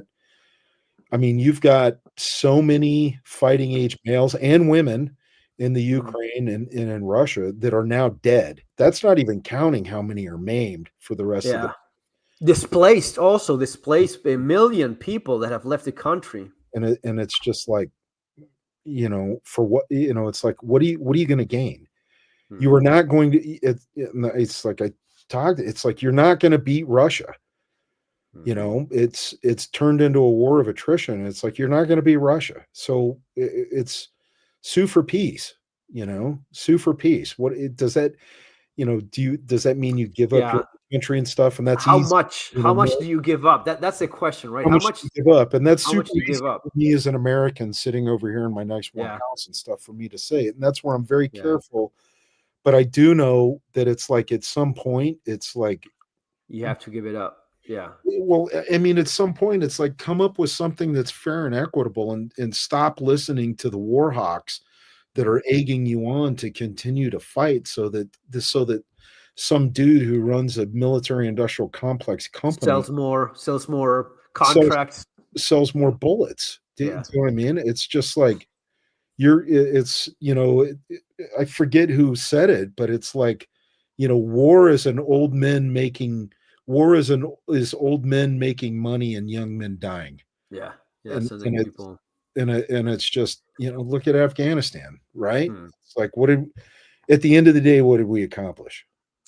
At the end of the day, the only reasonable conclusion you can reach is why did he even start? Why do you go places and start things that, yes, sure, it's money, it's contracts, it's power, but it would have been better off not having them fight at all. That would be, I, of I've become course. I've become anti-war in my Yeah. in my old age, because I've seen it on two different continents, and I've seen it in multiple countries. Mm. And is there a case for that where there's a time and place? Certainly. Yeah. When you don't have an option, you don't have an option. You, It's you don't have an option. You don't have an option. And maybe there's some Ukrainians that are saying, well, that's where we're at. And it's like, and I respect that. yeah, sure.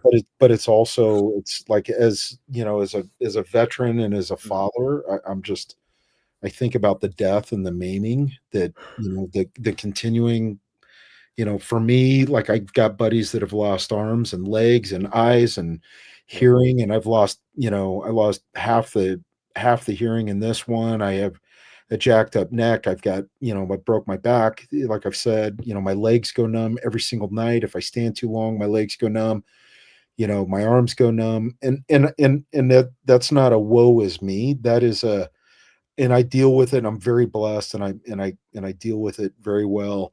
But there's Mm. a whole multitude of people that don't have the support that I have.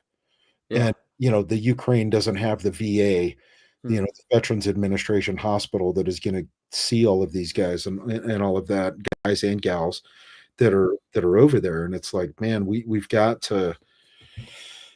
I think somebody's got to take a deep breath and say, how do we, and then the threat of nuclear war is just so incredibly.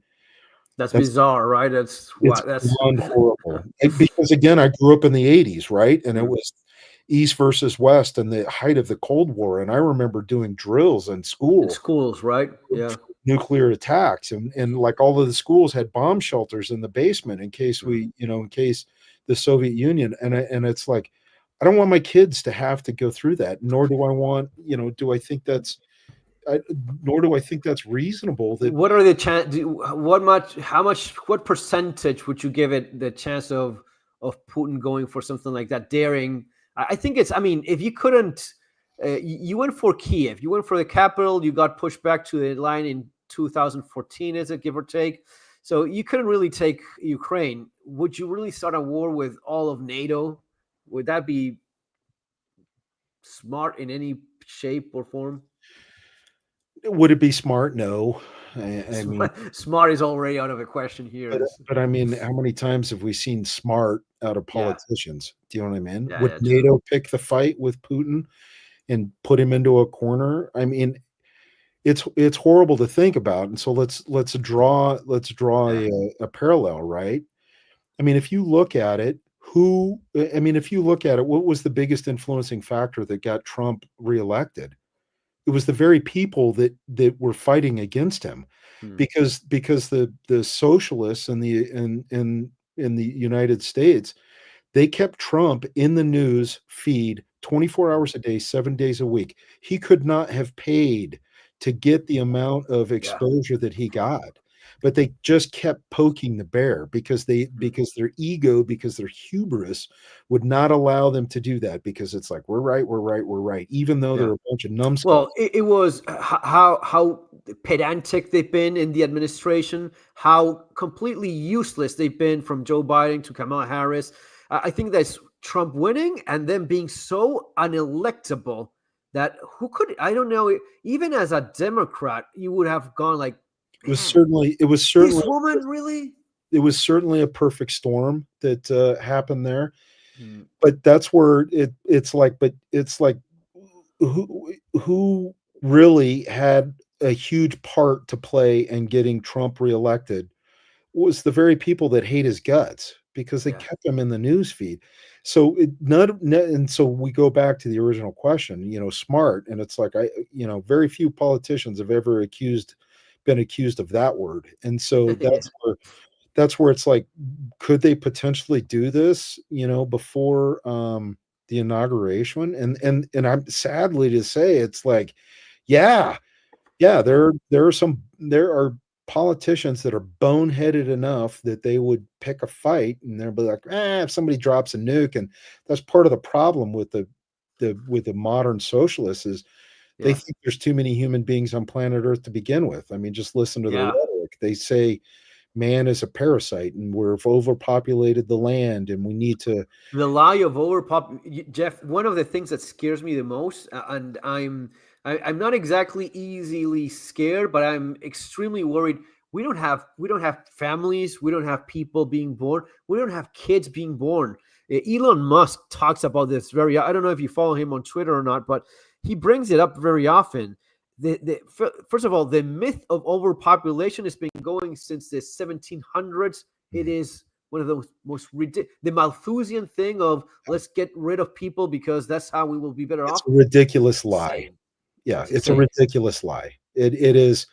We were on a boat up in Alaska, and we were going up one of the channels. Alaska is massive, and Yeah. I pointed out the window, and I was with my son. I was like, "How far do you think you could go that direction before you ran into another human being?"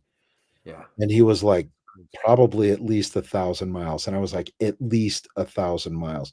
The whole thing Yeah. about we're overpopulating, it's like that's the biggest bunch of malarkey that was ever tried to be sold. Yeah. If you live in New York or Chicago or LA, Right. You're piled up and it's like, yeah, you guys are overpopulated because you're living on top of each other. That's Mhm. your choice, not mine. Yeah. No one forced you to live that like that instead of having a normal house and piece of property. But yeah, and the thing that worries me is if you combine all of the factors, if you combine the pollution in the air, the microplastics in every little, you can go to the furthest part of Alaska, pick up a fish, and that fish will have little pieces of plastic in it. Mhm. We with all of the garbage that we're consuming, and this documentary that I saw, well, it's interesting, but constantly being forced into buying new stuff. You have to replace your cell phone every couple of years. The clothes we wear are mostly made of polyester. That's microplastics all over. If you combine that with the dropping fertility rate, the dropping family values, the idea of not having any kids, there's no replacement rate anywhere other than a couple of African countries. There's no replacement rate, meaning you're going to be shrinking in terms of population. We're going to live to see an old population, and that's going to have a massive impact. That's the thing that scares me the most.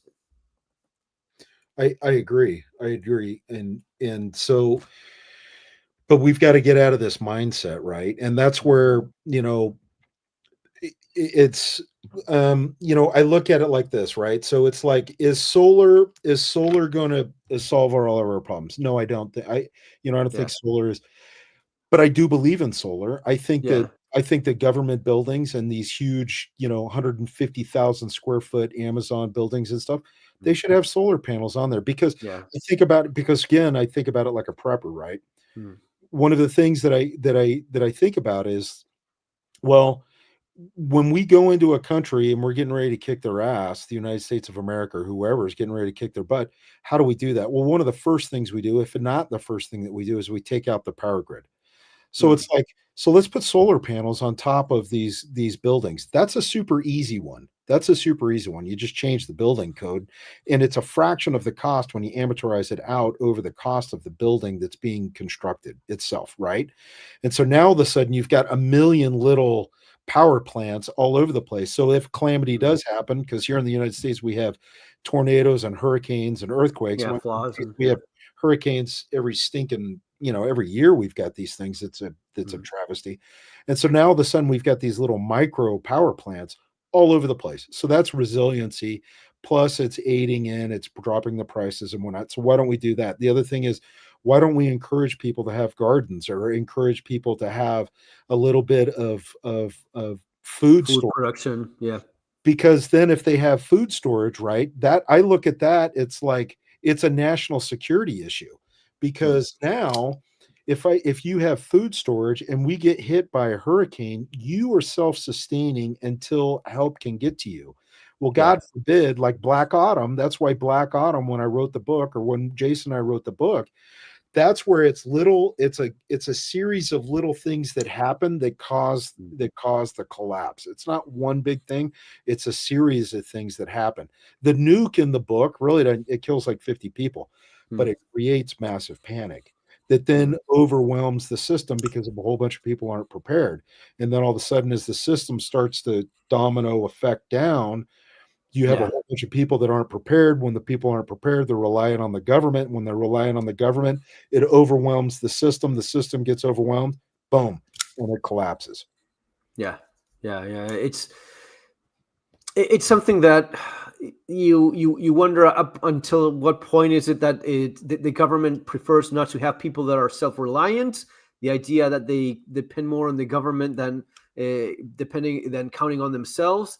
There's always that question, at least that I have, is they like the idea of you not being self-reliant, and big government being the one in charge and looking after you. Absolutely. It's because if you have a bunch of self-reliant people, well, they just might vote you out of office. Yeah, yeah, Do you know what I mean? yeah. It's like, well, we don't need you. Why you who how many jobs are here? Well, we don't need them. Get rid of them. And so now all of a sudden the bureaucrats are scrambling. And really, I mean, that's the key, is reduce that. Reducing the government, man. Reduce it. Imagine the money saved. Imagine how, one of the things Millet did. He got rid of the taxing agency. It's like he basically got rid of the IRS. Imagine if Trump says, "Yeah, the IRS is no more. We get rid of it. we just have a bunch of guys in an office that collect whatever needs to be collected, but getting rid of it entirely. It was nuts. That was a beautiful moment, because I mean, you will still have to pay stuff, but it's getting rid of the institution that was designed to see how much money they had. A system that was so evil. They would be the employees of the equivalent of the IRS in Argentina. They would get rewarded out of how much money they took out of you, right? So they were incentivized to squeeze and just put like fines and things and make things difficult for you and squeeze as much money because they got a cut of that. Some of these guys were making like $30,000 a month, dollars in Argentina. It is insane. So they were milking people. And fortunately, this guy came along and said, nah, no mas, no more. We get rid of all of this and just close it down and build something else that is a quarter of the size and with a completely different ethos of what we're about. We just have to collect this amount and that's that. And we don't mess with your life. We try to make things as easy for you as possible. Let business do what it's good at, and I hope they copy that in U.S. I hope so too. Trump wrote a book with Robert Kiyosaki. Did you know that? No, I had no idea. Really? Yes. So Robert I Kiyosaki, know who he is. Yeah, who wrote the book Rich Dad Good. Yeah, that's exactly. So him and Trump years ago, I mean, this was 10, 15 years ago, wrote a book that's called "We Want You to Be Rich." Okay. And it's so that's when it's like when Trump gets up and he says, look, we want you to be rich. And like RFK gets up and he says, we want to preserve the middle class. That's where when we look for authenticity in our government representatives, it's like, well, the guy's been beating the drum for 15 years. He wrote a book on it. And with Robert Kiyosaki. And it's a pretty good indicator that it's like you want to look at track records. Well, let's look at that track record. Because he wrote a book on it and he wrote another book on it too. And so it's like, well, okay, if I'm going to throw the dice and believe in something, then that's a pretty good bet because I can see what the past looks like, from the other side. So that's where your guy in Argentina, I mean, it's amazing what he's done. And you look at the economy and it's exploding, right? Yeah. I mean, yeah, it's a lot better. I mean, still a lot of issues, but this is the same story. You don't fix in just 1 year or just a few years what's been done wrong for so long. You need to, but he said it. He warned people. It's not going to be an easy. It's not going to be an easy process. I think that the worst has already happened in terms of the shock of just making the changes that he needed to do, and just mostly, what's the big thing, Jeff? He went for the balancing the books. We can't spend more money than we have. If there's not enough money, one of his phrases is "no hay plata." There's no money. Stop asking for money. Anyone that asks for money, he fires. Right? That is wonderful. But he says, "There's no money. Stop asking for it because we don't have any. We're broke." And he finally managed to balance the books. I mean, it's the first time in how many years that Argentina spends a little bit of superávit. I mean, a little bit of extra, but it doesn't spend more. That is something that would be incredible to see in U.S. That would be nice. It would be amazing. I mean, imagine having balanced books. Like, we spend what we have. Yeah, no more debt. It'd be amazing. I mean, it would be really something. Yeah. I mean, we're what, 33 trillion in debt right now. I mean, that's a number that's so big you can't even comprehend it. Yeah, and I've always liked Ron Paul. In many of, there's always a thing here or there that you disagree, but 95% of the things that Ron Paul has always said, a classic libertarian guy. And one of those things is, the idea of debt and the idea of the money that is basically, being printed out so as to, they sold a banana stuck to a wall with duct tape. Did you know about this? The banana artwork? Have you seen that ever? Oh, I just saw that. It was like $6 million. A guy paid $6 million for a banana that will rot, but he got instructions on how to reproduce that piece of art. So he got a piece of paper, I guess, that says you put a piece of duct tape and you stick a new banana, and the guy will eat the banana that he bought for $6 million.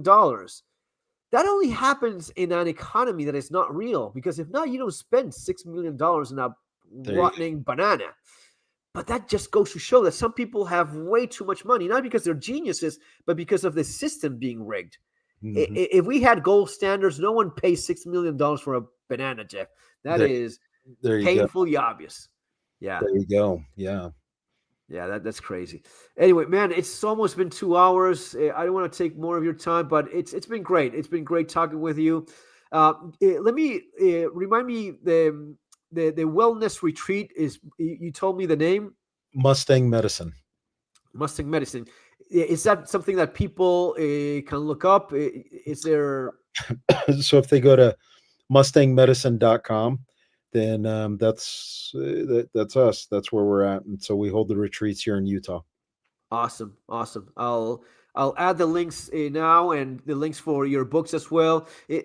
So the movie you're not really Well, the movie, involved in.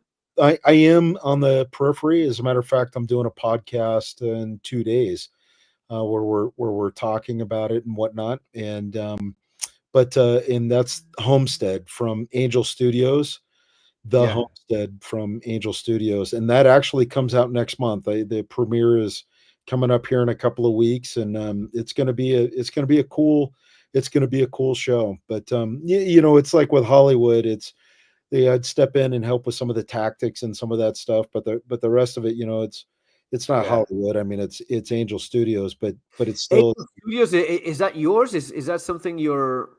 no Angel Studios. So if you're familiar with The Chosen, about the life of Jesus. No, no, I'm not. What is it, like a series of? There was a series that was done. It was very popular. I mean, it had well over 100 million Oh down wow, watches. I mean, it was a very, very, very extraordinarily popular show, and they did a great job on it. So it's called The Chosen, and it's about the life of Jesus. And that was done by Angel Studios. That's really the thing that put them on the map. And Angel Studios is a local, like Utah is actually has kind of become a hub for movies and filming. And Angel Studios. So Jason, my co-author on Black Autumn, he actually got a wild idea one day, and then, well, the rest is history. He approached the Harmon brothers who own Angel, and yeah, here we are. So it's Angel hmm, Studios that is doing it. awesome, awesome. Yeah, I saw that the actor, the main actor in Homestead, he's also he's a well known actor, but I read it on the Wikipedia thing. It says that he's a devout Catholic, so he seems to be a religious guy as well. Kenna, yeah. So Neil, and he's a great guy. Oh, you He's got to meet him? yeah, yeah. Awesome. I've been on set multiple times and whatnot. And Bailey Chase, the guy who plays the Jeff character, he was in Long Wire and whatnot, and he's awesome. He's a fantastic guy. Nice, nice. Who got the idea on those? Because there's there's some prizes for people that buy the tickets, and you can get like a house, a Yeah, Bitcoin, which I thought was very cool. yeah. I'm a fan of crypto. Who came up with the idea of having all of those things going I on? don't know, but I suspect it was Jason, the co-author, Jason Ross. I suspect that it was Jason that came up with that big giveaway. He loves doing stuff like that because he gets out there and Yeah, can, interface with a bunch of different that people. was very nice. Yeah, Yeah, that was very good. when I saw that, I was like, oh, that's a cool idea. It's a cool idea. And I was like, man, I want to buy a bunch of tickets, see if I could win that. That's really cool. Yeah. And it's like, I probably wouldn't read very well if Imagine if you actually won. Like, yeah, I got it. yeah, But I saw like the house, that thing that like a ready-made home of some kind, but actually looks very nice. A yeah, little vehicle, a container full of preps, and a Bitcoin that's not. It's not like $100,000. yeah. That's Well, when they wild. started, it was like 300K worth of stuff, and then when Trump won the election and Bitcoin went through the roof, it's like that Bitcoin. I mean, it's probably closer. Geez, it may be 400K worth of stuff now. Yeah, yeah, that's super sweet. Yeah, I thought it was very nice. Anyway, man, thank you for your time. You said you have a podcast. Where can people? No, no, we used to. It shut down a while ago.